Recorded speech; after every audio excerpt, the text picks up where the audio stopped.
It started with the news nobody paid attention to, a line buried beneath celebrity scandals and political noise.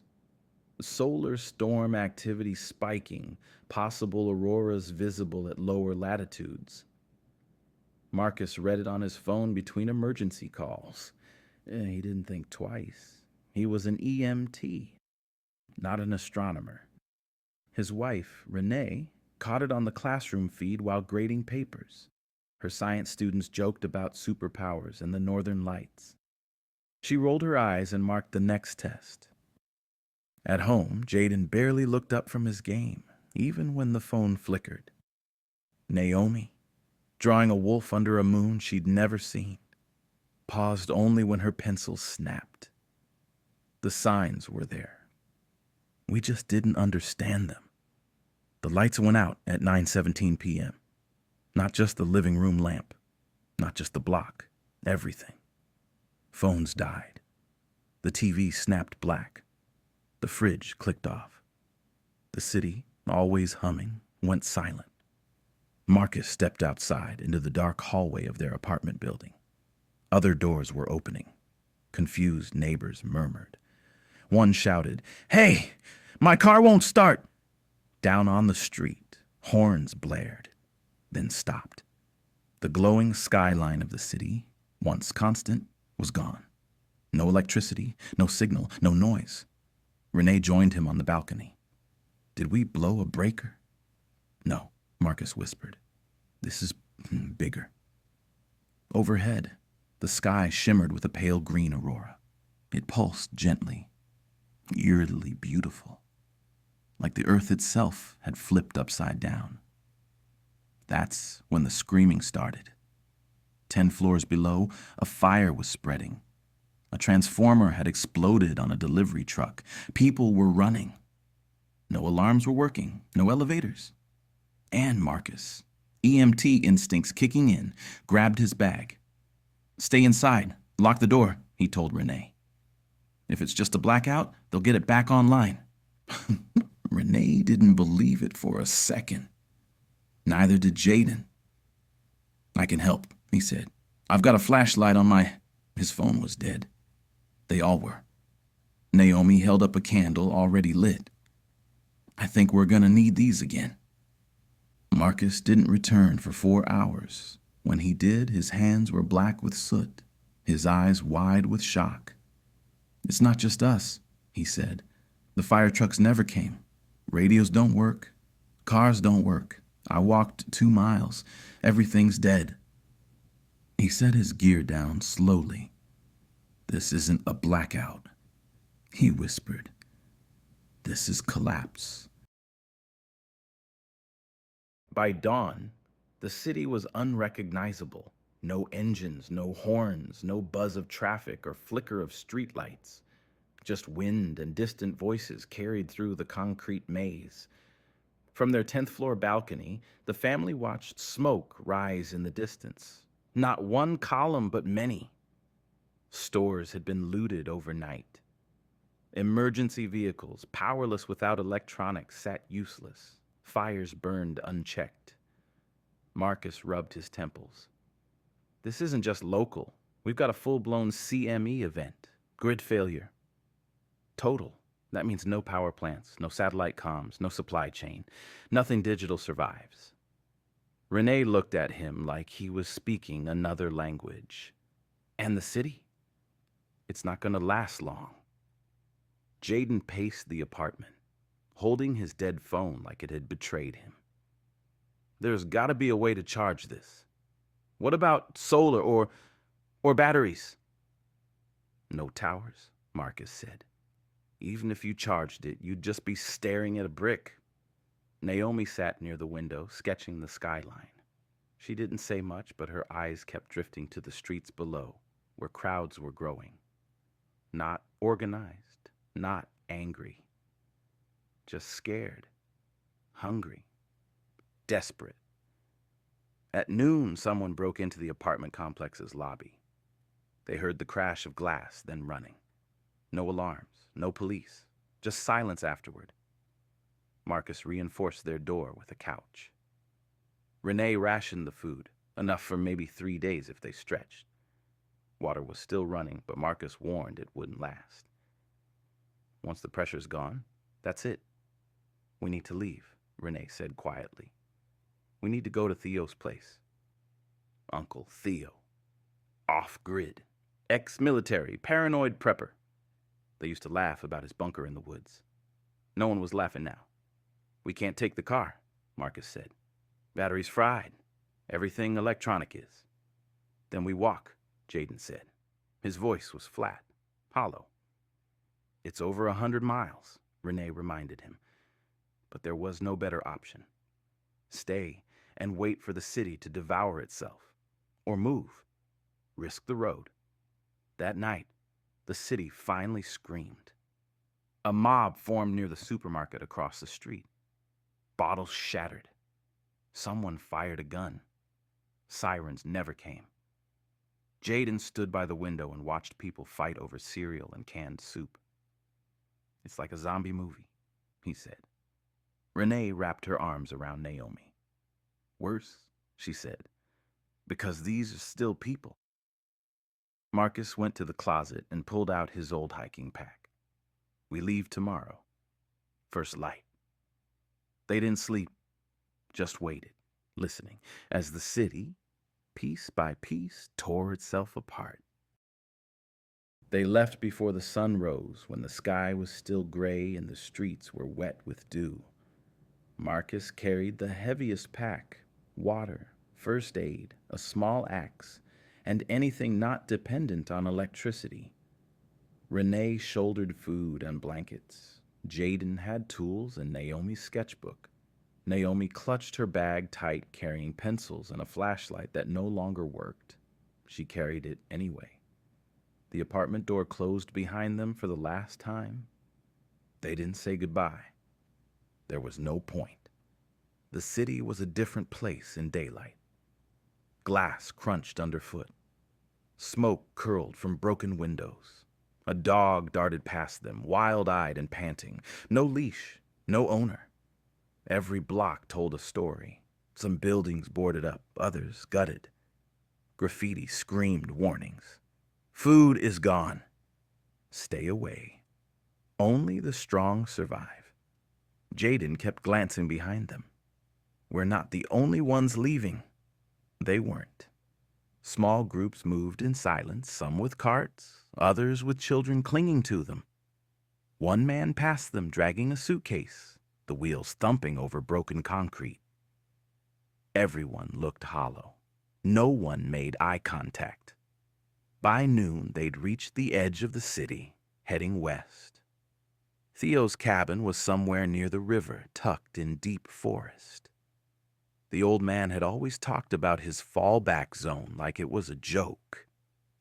Now it was a destination. They stopped in a suburb for water.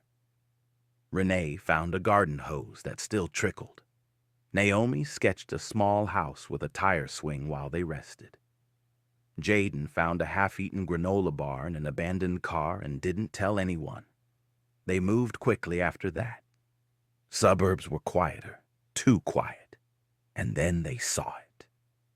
At the edge of the park, 5 men stood around a truck. They wore mismatched clothes, carried bats and pipes. One had a walkie-talkie clipped to his belt. Ornamental now, useless. Jaden slowed, staring. Marcus didn't. Eyes down, keep walking. But it was too late. Hey, one of the men called out. You got supplies? Marcus didn't answer. He just turned, fast and sharp, leading them back toward the trees. One of the men followed, then another. Where you going? Got food for trade? Marcus spun. Not trading. The man stopped a few paces away, smiled. Then you're stealing. Jaden stepped between them. Back off. The man's smile widened. What are you gonna do, boy? Marcus shifted his stance. His EMT bag had a hatchet inside. Renee's hand found Naomi's shoulder.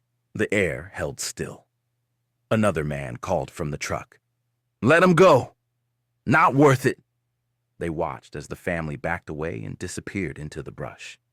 That night, they camped in an old maintenance shed. cold, damp, and rusted, but safe. Jaden sat outside, staring at the stars. "No planes," he said. "No satellites, just black sky." Renee wrapped Naomi in a blanket. "It's like the world paused." "No," Marcus said quietly, watching the treetops shift in the wind. "It ended. We're just the ones who noticed." The further they moved from the city, the quieter the world became. But the silence wasn't peace. It was emptiness. No power lines buzzing, no distant highways humming, no artificial glow on the horizon. Just trees, dirt, wind, and the sound of breathing. Marcus led, cutting a path with a rusted machete he'd found in an abandoned garage. The road had long since turned to gravel and then to brush. Renee followed close behind, her steps steady but slower now. Her knee, injured years ago in a car accident, was starting to stiffen. Jaden helped her where he could, but he was tired too. His body ached, not from effort, but withdrawal. The constant need to check something, touch something digital. It gnawed at him like hunger. Naomi, always silent, sketched trees and birds when they stopped. She was seeing the world more clearly than any of them. They found an overturned SUV on the third day. The impact had torn the front end apart. Nearby, 2 bodies lay in the grass, one adult, one teenager, already decomposing.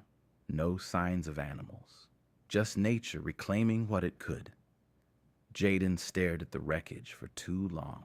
"We should check for supplies," Marcus said. He didn't look at the bodies, just the backpacks, a can of beans, a half-full water bottle, a photo, 3 people smiling in front of a beach.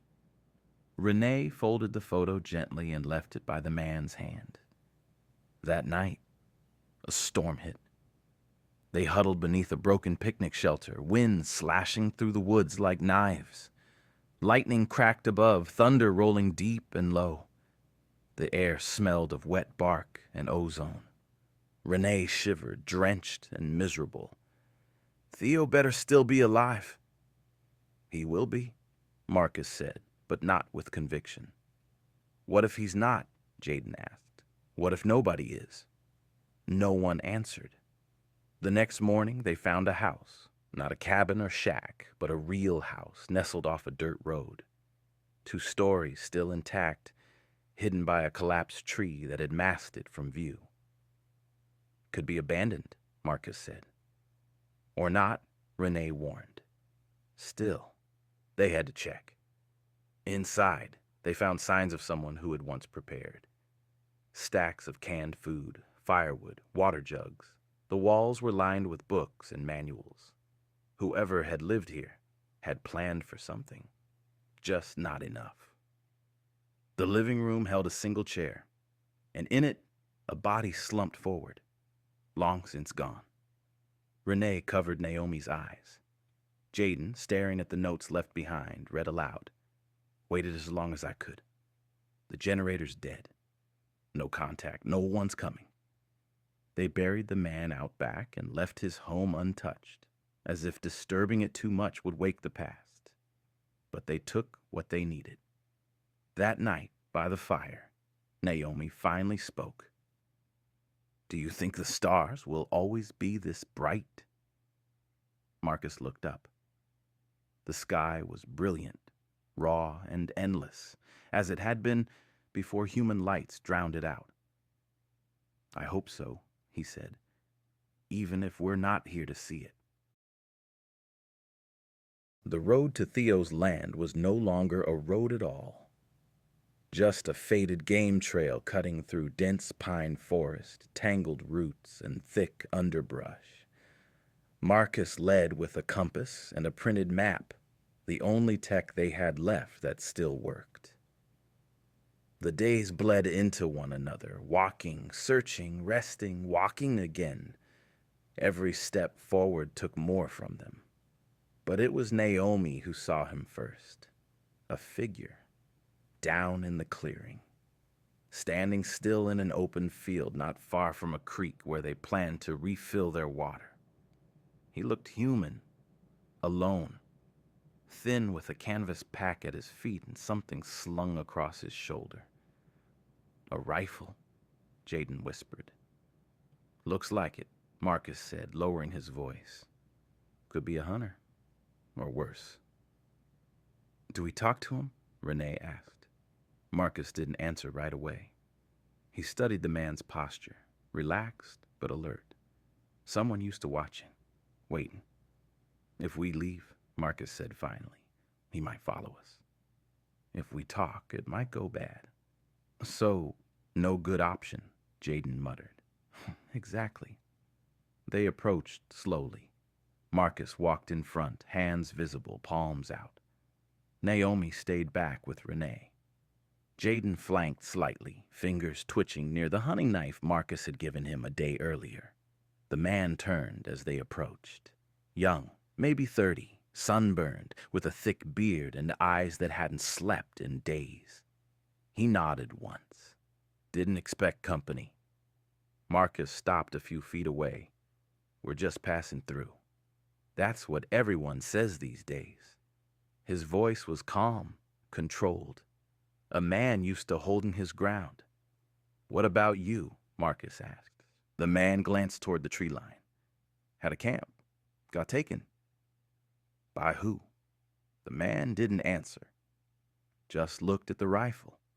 Jaden understood. He said his name was Reed. Said he used to be a wildlife biologist. Spent years in these woods tagging bears and birds. When the sky fell and the world short-circuited, he just stayed. Said people were worse than animals now. "You'd be amazed what a man will do for a can of beans," he muttered. Jaden handed him one. Quietly. No words. Reed accepted it, slowly. "I don't owe you for this, but thank you."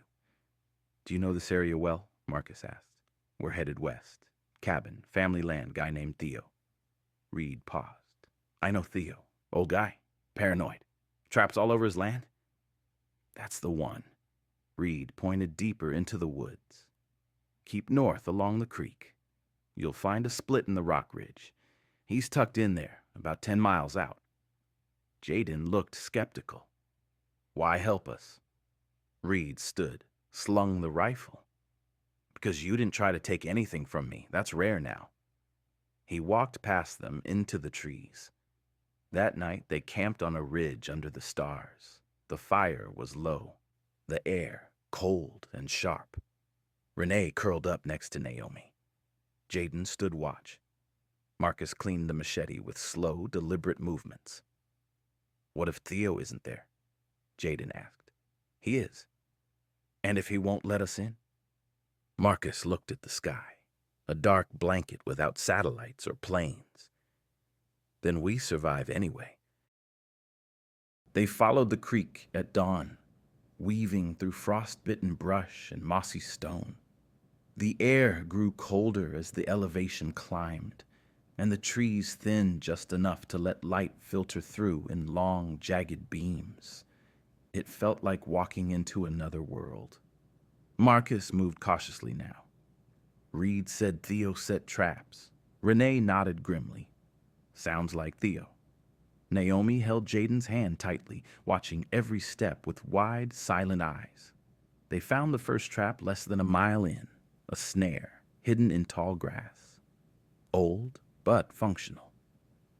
Jaden spotted it just in time, yanking Marcus back before his foot hit the wire. "Jesus," Marcus muttered. "That could have broken your leg," Renee whispered. Naomi took out her notebook and began sketching the trap, like it was part of a map only she could read. 2 miles further in, a low wire tripped a small bell up in the trees. It rang once, like a warning shot, before echoing through the hills. Marcus froze. He knows we're here. Jaden reached for his knife. "So now what?" "We walk slow," Marcus said. "Hands up, like we did with Reed." No one argued. Just before dusk, they reached the ridge, A natural stone wall with a narrow break in the center, like a doorway carved by time. Beyond it, Theo's land. And on the other side of that pass, movement. A figure stood just inside the tree line, holding a shotgun and wearing a threadbare coat. He didn't raise the weapon. Not yet. "Don't come any closer!" the man barked. Marcus stepped forward, palms open. "Theo?" The man didn't answer right away. His beard was white now, face thinner than Marcus remembered. But the eyes were the same, sharp, suspicious, tired. "I said don't move." "It's me," Marcus said. "Marcus Klein, EMT from Dade County. You worked on my ambulance years ago." Theo's eyes narrowed, then widened, just a fraction. "I remember you." "We need shelter," Marcus said. "My family. Just a place to get through the winter." Theo didn't move. "You bring this many people here, you bring trouble." "We brought nothing but what we carry," Renee called. "No sickness, no theft, no lies." There was a long pause. Then Theo spoke again, voice quieter. "You sure know how to pick your time. Winter's coming." Marcus stepped closer. "So, is that a yes?" Theo stared at them. All four. Tired, hungry, too stubborn to die. Finally, he lowered the shotgun. "You can stay, but you follow my rules." Inside the ridge, the land opened up into a hidden clearing with two small cabins, a greenhouse, and stacked wood piles. It was like a survivalist's dream carved into the mountains. Theo walked ahead, slower now, but still alert. "Don't think you're safe just 'cause you made it here," he muttered. "Out there's still burning. Some of it's just taking longer." Out there was no longer their concern. They had crossed the threshold. Now, the real work began. Theo's land was quiet, but not silent. The wind whispered through the pines. Birds called in the distance. The occasional creak of the greenhouse door or crack of firewood breaking filled the space. For the first time in weeks, they slept without fear. But comfort was not the same as peace. Theo laid out the rules fast. No waste, no noise, no wandering. He split chores. Marcus handled wood and water. Renee took the greenhouse. Jaden and Naomi learned how to snare rabbits and boil rainwater. Naomi picked up faster than anyone. She had a memory like paper. Everything she saw, she kept. Jaden was quieter now. Still restless. Still haunted by the days on the road, but steadier. Renee's limp worsened, but she refused to rest. "I didn't walk across half the state to sit on my ass." Theo grunted. "You'll fit in fine then." Winter hit like a hammer. Temperatures dropped. Food grew tighter.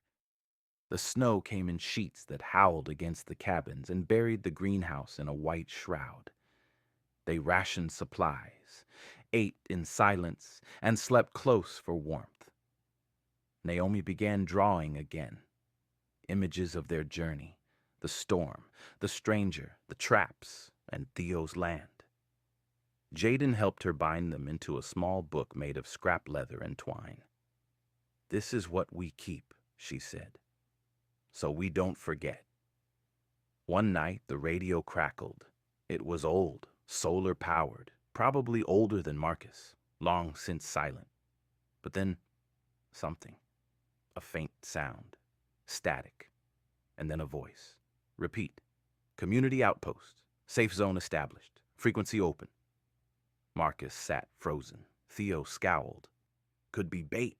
Could be worse. But Jaden leaned forward, eyes blazing. It could be real. Renee whispered, "Do we risk it?" No one answered. Spring came early. Snow melted. Seeds sprouted. The solar batteries charged longer now, and the warmth loosened something in all of them. Marcus built a table outside. Renee laughed for the first time in months when Naomi showed her a sketch of Theo snoring with his boots on. Even Theo softened. "They'll come back for what's left," he muttered one evening. "Someone always does." "But we'll be ready," Marcus said. On the last day of the story, before the next one began, Jaden climbed to the ridge at sunset. He looked out across the valley, the forest stretching far into the distance, shadows climbing the hills. Behind him, the light from the cabin windows flickered on. He didn't know what tomorrow would bring, but for now, they had a home. They had each other.